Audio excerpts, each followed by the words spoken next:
जैसे कि आप सभी को पता ही होगा कि मस्ताने मूवी का ट्रेलर आ चुका है। आज हम इस वीडियो में बात करेंगे कि इस मूवी की कहानी है क्या ऐसा सच में इतिहास में कुछ हुआ था या ये कोई काल्पनिक कहानी है। जब फिल्म का ट्रेलर स्टार्ट होता है तो कई सिंगरों का जिक्र होता है, नादिर शाह का जिक्र होता है।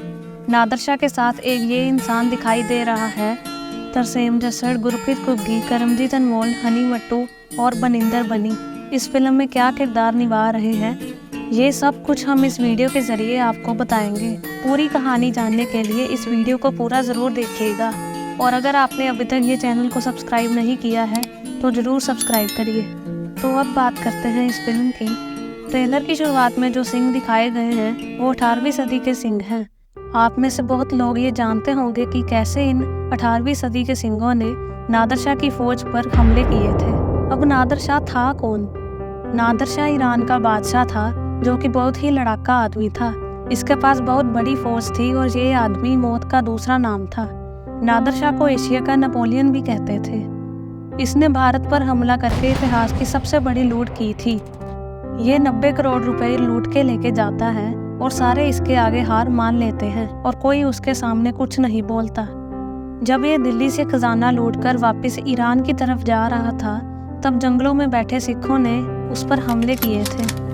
अब बात करते हैं इस बंदे की जो कि ट्रेलर में नादिर शाह के साथ ही होता है। ये है ज़करिया खान, जिसका किरदार अवतार गिल निभा रहे हैं। ज़करिया खान लाहौर का सूबेदार था।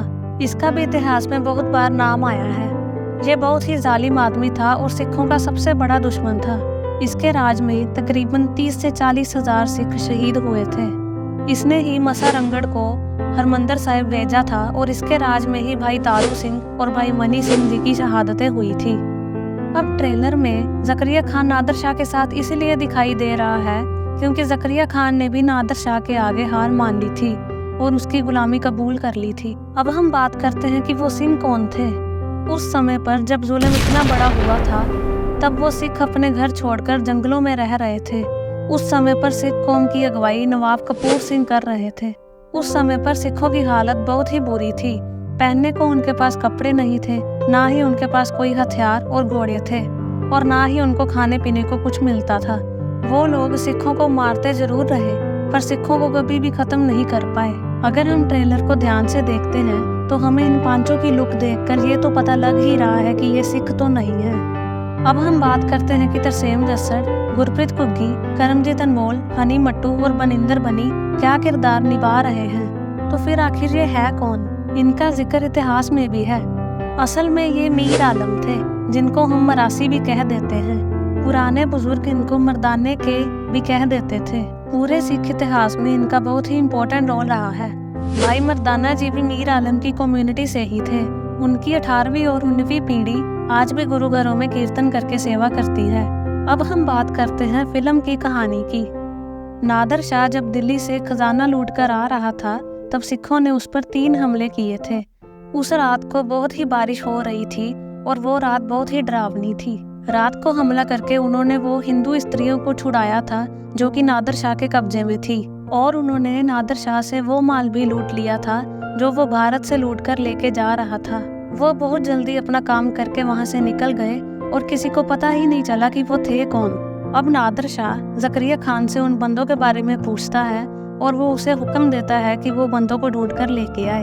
अब ज़करिया खान को भी कुछ नहीं पता था कि वो लोग कौन थे क्योंकि सिखों ने कोई सबूत नहीं छोड़ा था। फिर उसके एक दिन बाद सिखों ने फिर नादिर शाह पर दूसरा हमला कर दिया और फिर तीसरा हमला भी कर दिया। वो दूसरे और तीसरे हमले में 1-2 सिखों की शहीदी हो गई। फिर उनकी पहचान करने के लिए नादिर शाह ज़करिया खान को बुलाता है क्योंकि ज़करिया खान वहाँ का लोकल था। ज़करिया खान उनके लंबे केस और लंबी दाढ़ी देखकर पहचान जाता है कि ये सिख हैं। नादिर शाह तब ज़करिया खान को कहता है कि उनके घरों को तबाह कर दिया जाए। तब ज़करिया खान बेबस होकर कहता है कि इनके तो कोई घर ही नहीं है, वो तो जंगलों में रहते हैं। अब ये बात सुनकर नादिर शाह को बहुत गुस्सा आ जाता है कि जंगलों में रहने वाले लोग ही उसको लूट गए जबकि इतने बड़े महलों वाले लोगों ने उसके सामने हार मान ली थी। तब नादिर शाह ज़करिया खान को कहता है कि अगर उसने अपनी जान बचानी है तो जैसे मर्जी उनको पकड़ कर लाए।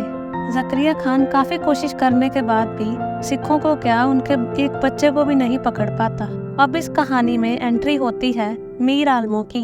ये मीर आलम भी लाहौर के ही थे। अब ज़करिया खान एक स्कीम बनाता है कि वो कुछ ऐसे लोग ढूंढे जिनको सिख बनाकर वो नादर शाह के सामने पेश कर दे। अब जो मीर आलम लोग होते हैं वो कला के बहुत ही माहिर लोग होते हैं, बहुत ही हंसी मजाक वाले, और वो नकल करने में भी बहुत ही एक्सपर्ट होते हैं। अब ज़करिया खान इन लोगों को सिखों की नकल करने को बोलता है नादर शाह के सामने पेश करने के लिए। तो इन लोगों को ज़करिया खान की बात माननी ही पड़ती है, क्योंकि पंजाब के सारे लोग ही उस समय इनके गुलाम थे और वो सारे ही ज़करिया खान के जुल्मों से बहुत ही सताए हुए थे। अब वहाँ पूरा एक माहौल बनाया जाता है, नादर शाह को भी वहाँ बिठाया जाता है और सारे मेन जर्नैलों को भी बिठाया जाता है। अब वहाँ कुछ ऐसा होता है कि ये हंसी मजाक करने वाले लोग अचानक से इतने बहादुर बन जाते हैं और नादर शाह की फौजों को ख़त्म कर देते हैं। ये सब आपको ये फिल्म में देखने को मिलेगा। ये फिल्म सभी को ज़रूर देखनी चाहिए, इससे सभी को सिख इतिहास के बारे में काफ़ी जानकारी मिलेगी। अब ट्रेलर के अंत में भी एक सीन दिखाया गया है। ये सीन महाराजा रंजीत सिंह जी के काफिले का है, क्योंकि 18वीं सदी में तो 2 तरह के सिख ही होते थे, मिलवर्तनीय सिख और ना मिलवर्तनीय सिख। मिलवर्तनीय सिख वो होते थे जो अपने घरों में रहकर अपने परिवार पालते थे, और ना मिलवर्तनीय सिख वो होते थे जिन्होंने इन मुगलों का बॉयकॉट किया हुआ था और वो उनके खिलाफ लड़ते थे। इसलिए ये सीन में जो इतना बड़ा काफिला दिखाया गया है ये उस समय का तो नहीं है। ये उन घटनाओं से तकरीबन 35-40 साल बाद का सीन है जब महाराजा रंजीत सिंह का राज आया था। उनके साथ ही ये इतना बड़ा काफिला हुआ करता था। अब ध्यान से देखने पर हमें घोड़े पर बैठे सिख के ऊपर एक छतर भी नजर आती है, जो कि महाराजा रंजीत सिंह जी के ऊपर ही होती थी। काफिले के आगे हमें नीले रंग का निशान साहब भी दिखाया गया है, जो कि गुरु गोविंद सिंह जी ने बख्शा था, और पीछे एक बसंती रंग का निशान भी दिखाया गया है। बसंती रंग का झंडा महाराजा रंजीत सिंह के ही खालसा राज का झंडा था। अब 18वीं सदी के सिंहों का महाराजा रंजीत सिंह के साथ क्या लिंक है, क्यों महाराजा रंजीत सिंह को इस फिल्म में दिखाया गया है, ये सब आपको फिल्म देखने के बाद पता लग जाएगा। अगर आपको ये वीडियो पसंद आई हो तो इसे लाइक ज़रूर करें और हमारे चैनल को सब्सक्राइब करना ना भूलें, और बेल आइकन भी ज़रूर दबाएं ताकि हर वीडियो की नोटिफिकेशन आप तक पहुंच जाए। Thank you.